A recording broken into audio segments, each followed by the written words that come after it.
It didn't arrive like a Christmas miracle. It arrived quietly, uneasily. A director returned from war unsure whether optimism still mattered. An actor stepped back onto a set carrying grief he couldn't name. And a story, once rejected and nearly forgotten, searched for hope it wasn't certain still existed. Beneath the falling snow was not joy, but exhaustion. Not celebration, but survival.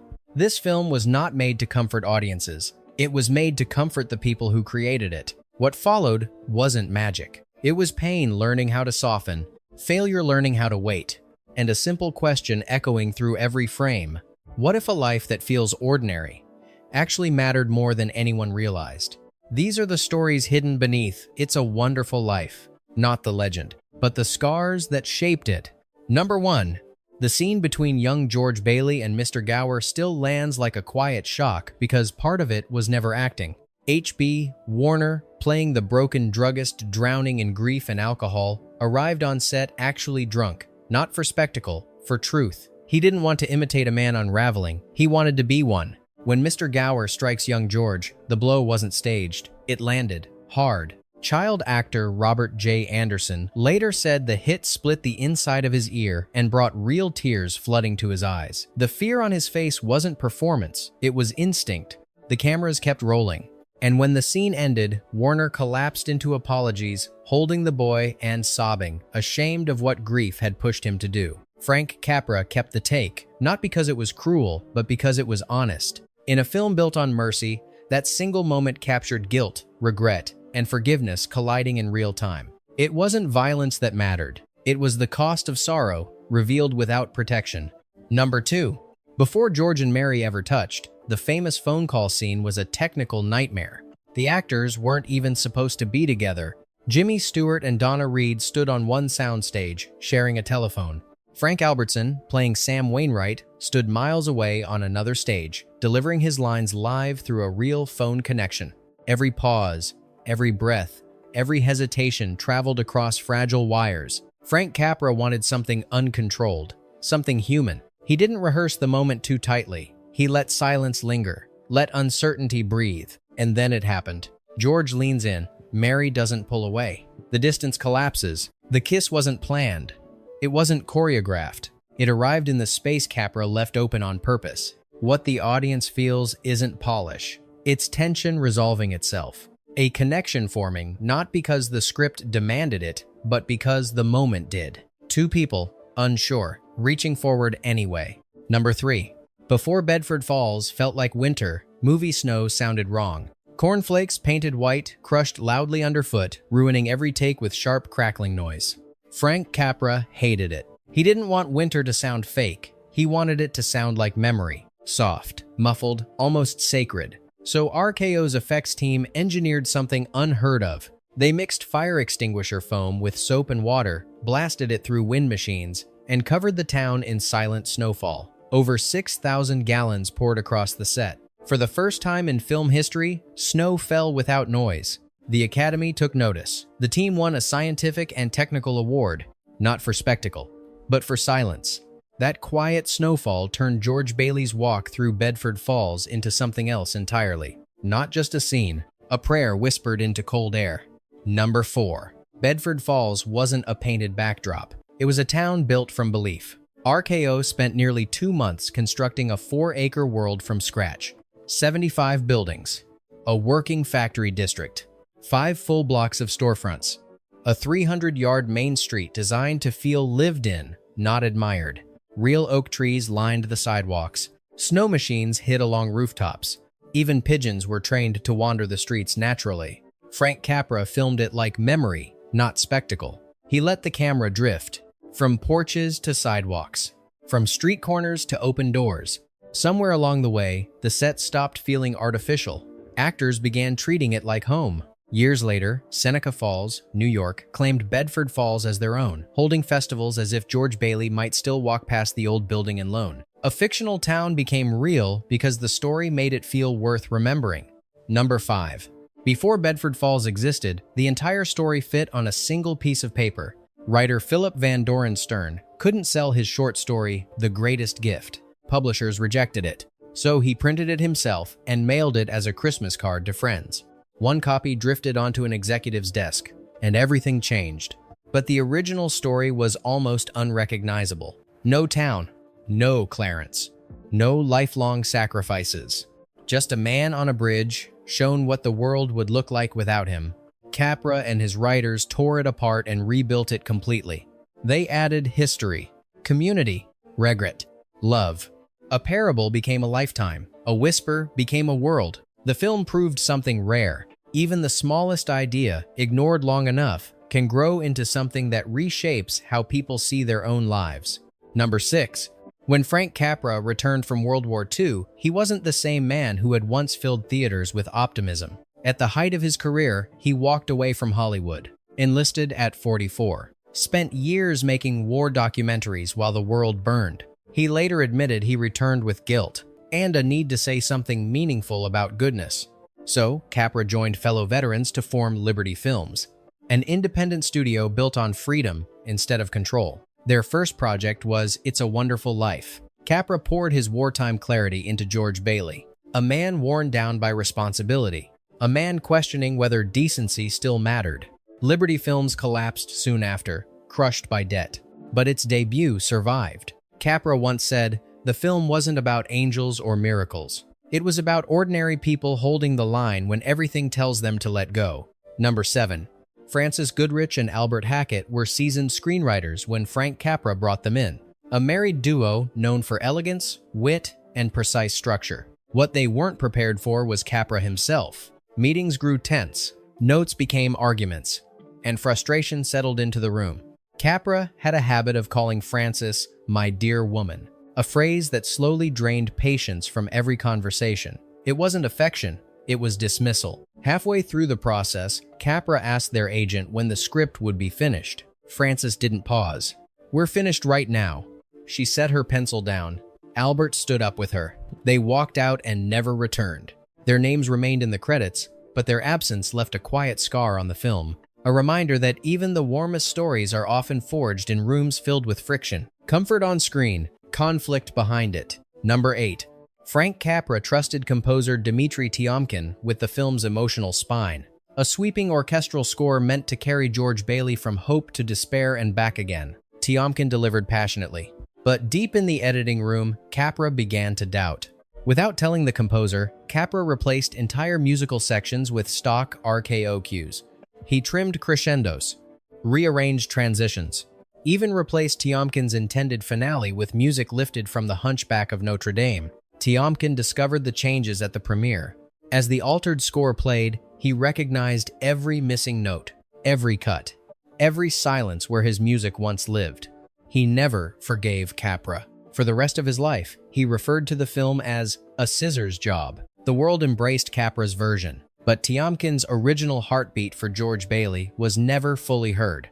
A masterpiece preserved, a voice partially erased. Number 9. In post-war America, even a Christmas film could become suspect. Months after the film's release, the FBI issued a memo suggesting It's a Wonderful Life carried communist messaging. Their reasoning was chillingly simple. Mr. Potter was portrayed as greedy, cruel, powerful. To the Bureau, this resembled an attempt to discredit bankers, a tactic they associated with communist propaganda. They ignored the film's compassion, its faith, its belief in community. They saw only a villain in a wheelchair and decided it was political. Nothing came of the accusation, but the memo remains, a reminder that fear can distort even the gentlest stories, and that warmth in uncertain times is sometimes mistaken for threat. Number 10. Before Frank Capra committed to the film, the role of George Bailey was headed in a very different direction. Early drafts were built with Cary Grant in mind. Charming, effortless, confident. Henry Fonda's name surfaced as well, bringing the promise of quiet nobility. But Capra saw something else. He didn't want a man who knew he was a hero. He wanted a man who never realized it. Someone uncertain, awkward, worn down by responsibility. Only James Stewart fit that shape. When Capra told Stewart's agent he wanted him, the answer came immediately. Stewart accepted without even hearing the story. There was no pitch, only trust. Fresh from war, Stewart carried something fragile beneath his calm exterior. That quiet fracture shaped George Bailey into something unforgettable. Grant could have made him charming. Fonda could have made him noble. But only Stewart could make him human. Number 11. Donna Reed didn't arrive as a guaranteed star. Frank Capra originally wanted Jean Arthur for Mary Bailey, but scheduling conflicts closed that door. Reed stepped in quietly. What Capra saw wasn't fame, it was steadiness, a warmth that didn't need instruction. On set, James Stewart felt it immediately, especially during the phone call scene.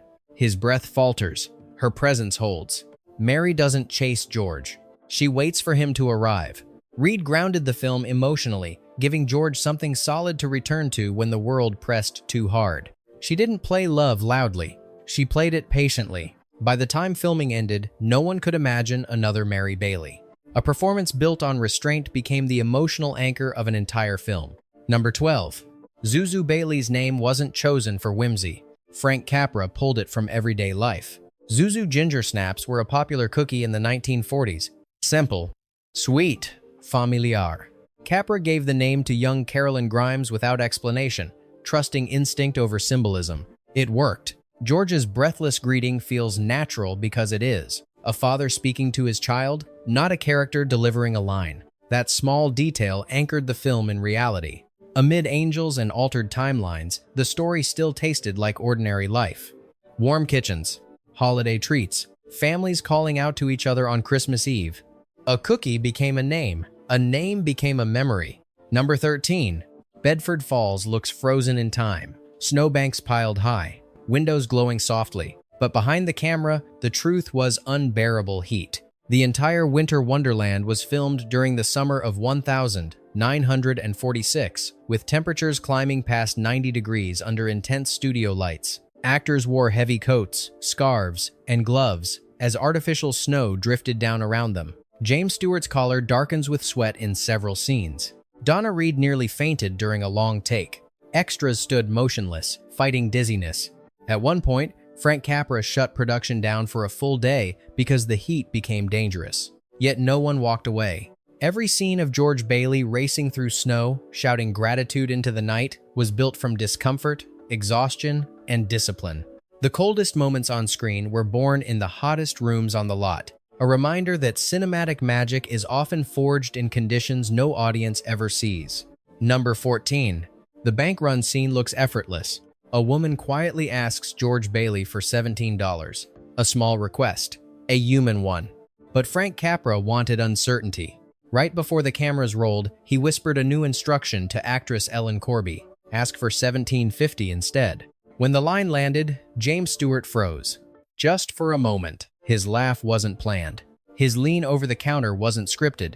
The gentle kiss on her cheek wasn't written anywhere. It was instinct. Later in the same sequence, Uncle Billy crashes into trash cans off-screen. A real accident by a crew member. Without missing a beat, Thomas Mitchell improvised the line, "I'm all right." Capra kept it all. Because truth doesn't announce itself. It appears unexpectedly, and if you're paying attention, you let it stay. Number 15. Bert and Ernie feel so perfectly paired that audiences assumed Sesame Street borrowed their names. The rumor spread for decades. It felt right. Two helpers in a snowy town. Two friendly figures guiding others through chaos. But the truth was simpler. According to the creators, the Muppets were named purely by appearance. One looked like a Bert, the other looked like an Ernie. No tribute, no intention. Yet, the myth refused to die. Because It's a Wonderful Life has a strange effect. Its details invite connection. Coincidence becomes meaning. Even when the story ends, the world keeps adding to it. A film about interwoven lives quietly weaves itself into culture, whether invited or not. Number 16. James Stewart made classics. Donna Reed shaped generations of American cinema. Frank Capra built entire worlds from belief. But of all the stories they told, this one stayed with them the longest. Each later said the same thing. This was their favorite film. Not because it was successful, it wasn't, but because it carried something personal. For Stewart, George Bailey mirrored the quiet weight he carried home from war. A man questioning whether his life had meaning after everything he'd seen. For Reed, it was the moment she stepped fully into herself as a leading presence. Not loud, not decorative, essential. And for Capra, this wasn't just another picture. It was the one he made with his whole heart. He later said it plainly. This was the greatest film anybody ever made. Not because it was perfect, but because everyone involved gave the best part of themselves to it. Number 17. On paper, the film looked unstoppable. Frank Capra's return from war. James Stewart's first major role since enlistment. A Christmas release aimed at a nation craving hope. Hollywood expected celebration. Instead, the lights barely flickered. December 1946 was crowded with prestige films and louder campaigns.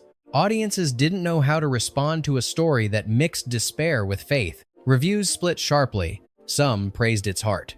Others called it too dark, too sentimental, uncomfortable. The box office collapsed.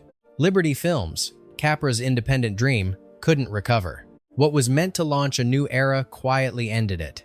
A film about saving a man's life nearly destroyed the lives of those who made it. Some miracles, it seemed, needed time to be understood. Number 18. For nearly 3 decades, the film drifted in obscurity. Then a clerical mistake changed everything. In 1974, the copyright wasn't properly renewed, quietly placing the film into public domain. Suddenly, television stations could air it for free. They did, relentlessly. Local channels, cable networks, holiday marathons running from Thanksgiving through New Year's. Families didn't choose the film. It found them. George Bailey's despair and redemption played year after year, embedding itself into collective memory. Viewers assumed it was beloved because it aired so often. The truth was the reverse. It aired so often that it became beloved. By the time the rights were restored, it no longer mattered. The film had already escaped its creators. A forgotten failure became a tradition. A paperwork error became destiny. Number 19. Hollywood never stops looking backward. In 2013, 2 producers announced plans for a sequel titled It's a Wonderful Life, The Rest of the Story.